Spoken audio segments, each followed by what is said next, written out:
জীবনে বেগুন আর মাছ দিয়ে কত কিছু না খাইলাম, বেগুন ভাজা, মাছ ভাজা, বেগুনের ভাজি, বেগুনের ঝোল, বেগুনের ঝেন তেন, কত কিছু না খাইলাম। তো আজকে চিন্তা করলাম যে বেগুন অন্য কিছু একটা রান্না করা যাক।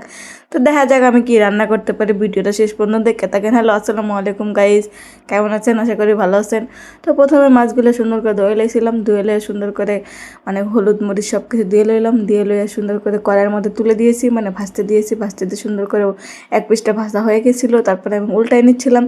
গাইজ আসলে মাছ ভাজি যেভাবেই করেন না কেন, মাছ না ভাজে রান্না করলে এখনকার সময় খাওয়া যায় না। ও দেশের মাছ আলাদা কথা, কিন্তু শহরের মাছের কথা আলাদা। এগুলা কিন্তু বেশিরভাগই চাষ করা মাছ, সেই জন্য ভেজে নিতে হয়। তো বেশি ভাজলাম না, হালকা হালকা ভাজলাম। তো এদিকে বেগুন আলু সুন্দর করে কুচি কুচি করে কেটে নিয়েছি, যেরকম করে রান্না করবো সেরকম করে কেটে লইছিলাম। এখন হলুদ মরিচ আর লবণ দিয়ে দিলাম, দিয়ে সুন্দর করে লাড়াচাড়া করে নাড়ে নিলাম, সুন্দর করে মাখাইলে সুন্দর করে এখন চলে এসেছি পেঁয়াজের কাছে। তো একে একে দিয়ে দিচ্ছিলাম, এইভাবে ভেজে নেবো। ভেজে নিয়ে দেখা যাক কি রান্না করতে পারি। তো আমরা আবার শেষ পর্যন্ত থাকেন। তো যাই হোক, এদিকে দেখছিলাম না তেল, তো হালকা পাতলা তেল দিয়ে দিলাম, তো সুন্দর করে রেখে দিয়েছিলাম। তারপরে দেখেন আমি একদিকে বেশি ভেজে ফেলেছি। আমার কাজই হলো এটা, আমি পুরোটা পারফেক্টভাবে করতে পারি না। তো যাই হোক, আমি পারি না, আপনারা তো অবশ্যই পারেন। আপনারা তো পারেনি।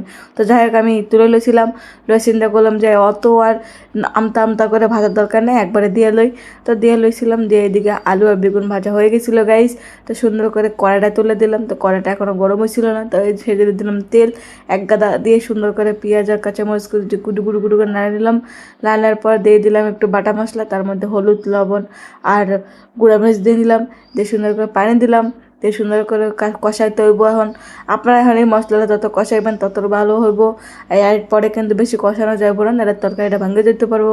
তো যাই হোক, এদিকে আমি তরকারিটা দিয়ে লইলাম, দিয়ে সুন্দর করে লাড়াচাড়া করে লাড়া নেবো। অত জোরে লাড়া যাবো না, আস্তে আস্তে লাড়তে হইব আর কি, যেহেতু বেগুনটা ভেজে লইছিলাম, নাহলে বেগুন ভর্তা হয়ে যাবো গা। তো যাই হোক, এদিকে সুন্দর করে হালকা পাতলা লাড়া নিলাম। তো চিন্তা করলাম অত লাড়ার দরকার নেই, এখন পানি দিয়ে লই। তো পানি দিলাম, তো পানি দিয়ে চিন্তা করলাম একটু পানি দিতে হইতো না, তো আর একটু পানি দিয়ে লই। তো আবারও পানি দিয়ে লইলাম, দিয়ে সুন্দর করে লাড়াচাড়া করে লাড়া দিতেছিলাম, সবগুলো ঢুকে দিতেছিলাম মাছগুলি, যাতে মাছগুলি সুন্দর করে পানি ঢুকে। তো যাই হোক, পানি বলতে ঝোল ঢোকে। তো যাই হোক, এদিকে সব কিছু করা হয়ে গেছিলো, রেখে দেবো এখন। বড়কড়া পর্যন্ত যে গাইজ দেখতে পাচ্ছেন, বড়কড়টাকে সে কতটা সুন্দর লাগতেছে দেখে বুঝতে পারছেন। তরকারিটা কিন্তু খুবই মজা হয়েছিল, আপনারা রান্না করে খাইতে পারেন। তো যাই হোক, এভাবে লাড়াচাড়া করে আমার কিন্তু তরকারিটা হয়ে গেল। তখন চিন্তা ভাবনা করলাম আপনার কথা ধ্যান লাগবো, কীভাবে দেখামো, তার চেয়ে ভাটিতে ঢাইলা লই, তাহলে দেখানো হয়ে যাবো। তো চিন্তা করলাম আলুগুলো সিদ্ধ হইলো না, দিয়ে একা লই। তো দেখতেছিলাম যে না, আলুগুলো সবগুলো সিদ্ধ হয়েছিল। তো আপনারা কিন্তু চেক করে লইবেন, আমার মতো রান্না করতে হলে কিন্তু চেক চুক করতে হইব। তো যাই হোক, এদিকে বাটি লইছিলাম এত বড়। তো যাই হোক, এক বল তরকারি হয়ে গেছিলো। তো ডালে লইলাম, দেখে বুঝতে পারছেন জিভের মধ্যে তো এখনও মনে করেন যে পানি চলে যাইতেছে, আবারও খাই। তো কেমন হলো অবশ্যই জানাতে পারেন।